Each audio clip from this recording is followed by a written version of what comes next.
C'est un coup de force des Palestiniens, le dernier d'une année ponctuée de rebondissements diplomatiques. Malgré la promesse d'un veto américain, ils ont soumis au Conseil de sécurité des Nations Unies leur texte appelant à mettre fin à l'occupation israélienne et à un accord de paix d'ici à 2017.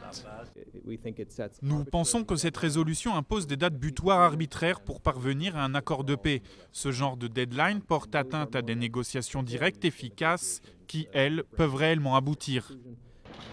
L'initiative a beau être vouée à l'échec, la Jordanie y apporte un soutien indéfectible.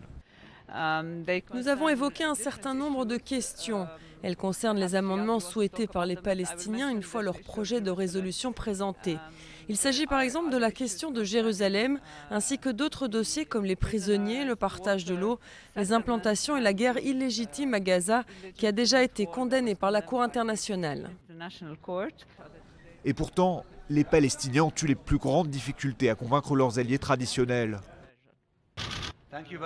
De son propre aveu, l'ambassadrice de Jordanie aux Nations Unies, Dina Kawar, aurait préféré un texte plus consensuel, tandis que les pays de la Ligue arabe n'ont pas caché leur scepticisme. Ils seraient bien plus divisés que ne l'admettent les Palestiniens par l'initiative de Mahmoud Abbas. Oui, le groupe arabe a apporté son soutien à la résolution, il a donné son avis et dispose même d'une copie des nouveaux amendements. Il n'y voit pas d'objection. Rien n'indique encore que le vote se déroulera dans les prochaines 24 heures. Le cas échéant, les discussions pourraient être ajournées après le 1er janvier, un timing qui sera peut-être plus opportun avec l'arrivée de 5 nouveaux membres au Conseil de sécurité.